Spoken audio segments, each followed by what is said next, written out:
નમસ્કાર વિદ્યાર્થી મિત્રો, ગુર્જરી જ્ઞાન ગંગામાં આપનું હાર્દિક સ્વાગત છે।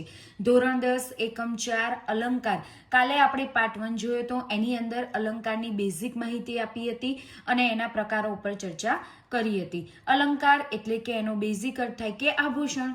જેવી રીતે સ્ત્રીના સૌંદર્યમાં આભૂષણ વધારો કરે છે, એવી જ રીતે અહીંયા ભાષાની સૌંદર્યમાં વધારો કરવા માટે ભાષા અલંકારનો ઉપયોગ થાય છે। એની અંદર આપણે બે પ્રકાર જોયા હતા, શબ્દાલંકાર અને અર્થાલંકાર। શબ્દાલંકારના વિદ્યાર્થી મિત્રો આપણે બે પ્રકાર સમજ્યા હતા, એક વર્ણાનુપ્રાસ કે વર્ણ સગાઈ અને બીજું પ્રાસ સાંકડી કે આંતરપ્રાસ।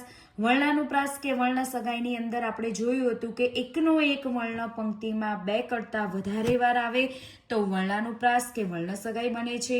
જ્યારે પ્રાસ સાંકડી કે આંતરપ્રાસની અંદર આપણે જોયું હતું કે પહેલી પંક્તિનો છેલ્લો શબ્દ અને છેલ્લી પંક્તિનો પ્રથમ શબ્દ વચ્ચે પ્રાસ મળે તો તેને આપણે પ્રાસ સાંકડી અલંકાર કહીએ છીએ। હવે વિદ્યાર્થી મિત્રો આપણે આગળનો પ્રકાર જોઈશું। વિદ્યાર્થી મિત્રો હવે આપણે શબ્દ અલંકારની અંદર ત્રીજો પ્રકાર જોઈશું, યમક કે શબ્દાનુપ્રાસ। વિદ્યાર્થી મિત્રો અહીંયા બંને શબ્દનો મિનિંગમાં જોવા જઈએ તો થોડો ઘણો ફેરફાર આપણને જોવા મળે છે। યમક કે શબ્દાનુપ્રાસ અલંકારમાં સૌથી પહેલા આપણે જોઈશું શબ્દાનુપ્રાસ। જ્યારે પંક્તિમાં બે કે બેથી વધારે શબ્દોનો પ્રાસ મળતા હોય તો તેને શબ્દાનુપ્રાસ અલંકાર કહે છે। જો વિદ્યાર્થી મિત્રો અહીંયા શબ્દાનુપ્રાસ આપણે પહેલા લઈએ છીએ, એની અંદર કહે છે કે જ્યારે પંક્તિમાં બે કે બેથી વધારે વાર જો શબ્દોના પ્રાસ મળતા હોય તો તેને આપણે શબ્દાનુપ્રાસ અલંકાર કહીએ છીએ। ઉદાહરણ જોઈએ, સુલતાના મોકલ્યા બે મિયા, ગુલતાનમાં મુલતાન જતા રહ્યા। તો વિદ્યાર્થી મિત્રો અહીંયા આપણને દેખાય છે સુલતાના, ગુલતાન, મુલતાન। આની અંદર આપણે શું કીધું વ્યાખ્યાની અંદર કે બે કે બેથી વધારે શબ્દોમાં પ્રાસ જોવા મળે।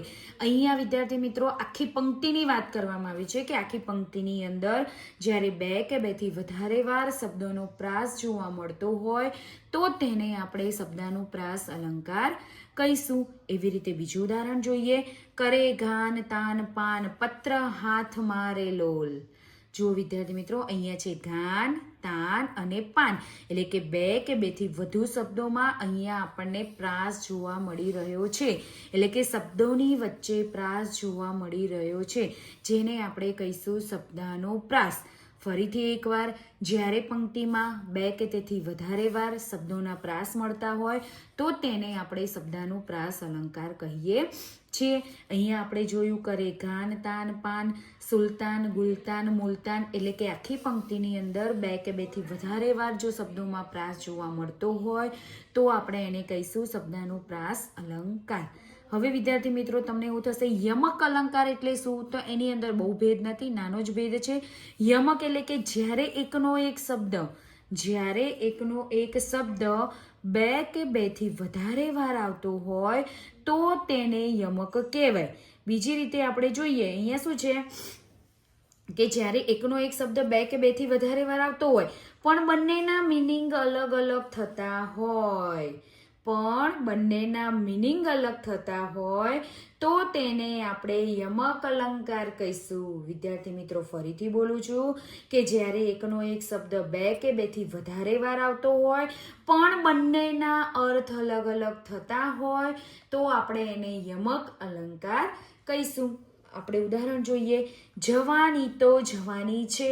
તો વિદ્યાર્થી મિત્રો અહીંયા બે વાર જવાની આવ્યું, જવાની બે વાર આવે છે। અહીંયા બે વાર આવ્યું જવાની, પણ બંનેના મિનિંગ અલગ થાય છે। કઈ રીતે? જવાની એટલે કઈ જવાનીની વાત કરે છે? યુવાનીની વાત કરે છે। તો જવાની એટલે કે જતી રહેવાની, એટલે કે યુવાની તો જતી રહેશે એમ। એટલે અહીંયા શું કહે છે? જવાની તો જવાની છે, એટલે એક જ શબ્દ બે વાર આવ્યો પણ બંનેના અર્થ આપણને અહીંયા અલગ અલગ જોવા મળે છે, જેને આપણે કહીશું યમક અલંકાર। બીજું ઉદાહરણ જોઈએ, તપેલી તો તપેલી છે। જો છે ને મસ્ત ઉદાહરણ, તપેલી છે પણ કેવી છે? તપેલી છે, એટલે આપણું જે વાસણ આવે તપેલી, એ તપેલી છે એટલે કે ગરમ છે, તપેલી છે। વિદ્યાર્થી મિત્રો ખ્યાલ આવે છે? એકનો એક શબ્દ બે વાર આવે પણ બંનેના અર્થ અલગ અલગ થતા હોય તો એને આપણે યમક અલંકાર કહીશું। ફરીથી વિદ્યાર્થી મિત્રો એકવાર આપણે રિપીટ કરીએ. યમક તે શબ્દાનુપ્રાસ અલંકાર એટલે કે જ્યારે પંક્તિમાં બે કે બેથી વધારે વાર શબ્દોના પ્રાસ મળતા હોય તો તેને શબ્દાનુપ્રાસ અલંકાર કહે છે. અને યમક અલંકારની અંદર જોઈએ તો જ્યારે એકનો એક શબ્દ બે કે બેથી વધારે વાર આવતો હોય અને બંનેના મિનિંગ અલગ અલગ થતા હોય તો આપણે એને કહીશું યમક અલંકાર. હવે વિદ્યાર્થી મિત્રો આપણે ચોથો પ્રકાર જોઈશું, પ્રાસાનુપ્રાસ કે અત્યાનુપ્રાસ.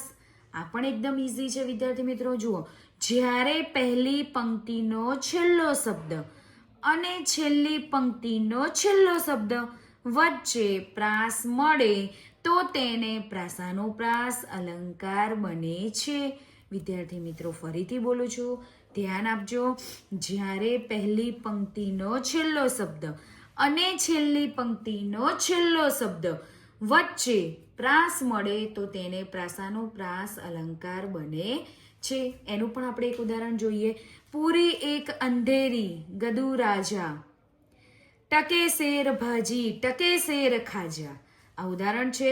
હવે આપણી વ્યાખ્યા અહીંયા શું કહે છે પ્રાસાનુપ્રાસની અલંકારની, કે જ્યારે પહેલી પંક્તિનો છેલ્લો શબ્દ, તો આપણી પહેલી પંક્તિ આ રહી, એનો છેલ્લો શબ્દ કયો આવે છે વિદ્યાર્થી મિત્રો? રાજા આવે છે, રાજા. અને હવે શું કહે છે? છેલ્લી પંક્તિનો છેલ્લો શબ્દ, તો આ છેલ્લી પંક્તિ છે, બે પંક્તિ છે અહીંયા એટલે છેલ્લી પંક્તિ થશે. એનો છેલ્લો શબ્દ શું આવે છે? ખાજા. તો રાજા અને ખાજા બંને વચ્ચે પ્રાસ રચાય છે, જેને કહીશું પ્રાસાનુપ્રાસ અલંકાર. એવું જ રીતે આપણે બીજું ઉદાહરણ જોઈએ. જેની જસોદા માવલડી, ગોકુલ ચરાવે ગાવલડી.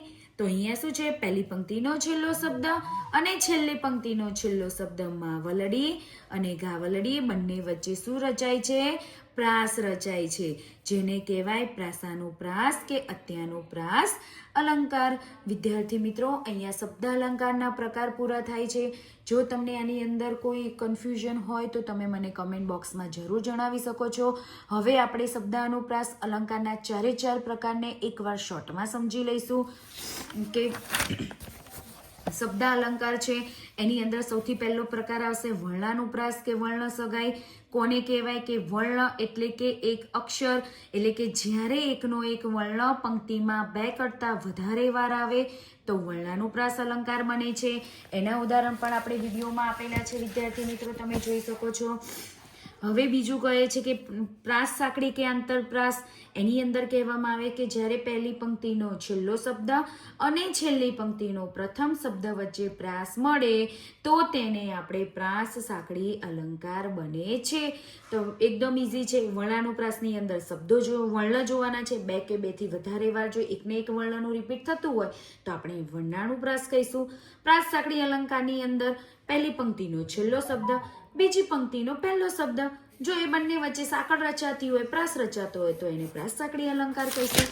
અને હવે આપણે આજે જોઈએ યમક કે શબ્દાનુપ્રાસ અલંકાર. તો યમક કે શબ્દાનુપ્રાસ અલંકારમાં સૌથી પહેલા આપણે શબ્દાનુપ્રાસ જોઈએ કે જ્યારે પંક્તિમાં બે કે બેથી વધારે વાર જો શબ્દોના પ્રાસ મળતા હોય તો તેને આપણે શબ્દાનુપ્રાસ કહીશું. એનું પણ આપણે ઉદાહરણ જોયું કે સુલતાના, ગુલતાના, મુલતાના, એટલે કે એક જ પંક્તિમાં જો શબ્દો વચ્ચે બે કે બેથી વધારે શબ્દો વચ્ચે પ્રાસ જોવા મળે તો એને શબ્દાનુપ્રાસ અલંકાર કહે છે. પછી આવે છે યમક અલંકાર. તો યમક અલંકારની અંદર જ્યારે એકનો એક શબ્દ બે કે બેથી વધારે વાર આવતો હોય પણ બંનેના મિનિંગ અલગ થતા હોય તો આપણે એને યમક અલંકાર કહીશું. એનું પણ ઉદાહરણ જોયું, જવાની તો જવાની છે. હવે આપણે ચોથો પ્રકાર જોઈશું પ્રાસાનુપ્રાસ કે અત્યાનુપ્રાસ. એની અંદર પણ વિદ્યાર્થી મિત્રો એકદમ સરળ છે કે જ્યારે પહેલી પંક્તિનો છેલ્લો શબ્દ અને છેલ્લી પંક્તિનો છેલ્લો શબ્દ એ બંને વચ્ચે જો પ્રાસ રચાતા હોય તો આપણે એને કહીશું પ્રાસાનુપ્રાસ કે અત્યાનુપ્રાસ. વિદ્યાર્થી મિત્રો અહીંયા અલંકારમાં પાર્ટ 2 આપણે કમ્પ્લીટ કરીએ છીએ. આજે આપણે આ વિડીયોમાં પાર્ટ 1 અને 2માં શબ્દ અલંકારના પ્રકાર આપણે સમજ્યા છે. આની અંદર કંઈ તકલીફ હોય તો તમે મને કમેન્ટ બોક્સમાં જરૂરથી જણાવજો. હું તમારી કમેન્ટ બોક્સની કમેન્ટને જરૂરથી ધ્યાનમાં લઈશ. અને હવે આગળ આપણે જોઈશું અર્થાલંકાર. એની માટે તમારે પાર્ટ 3 જોવો જરૂરી છે.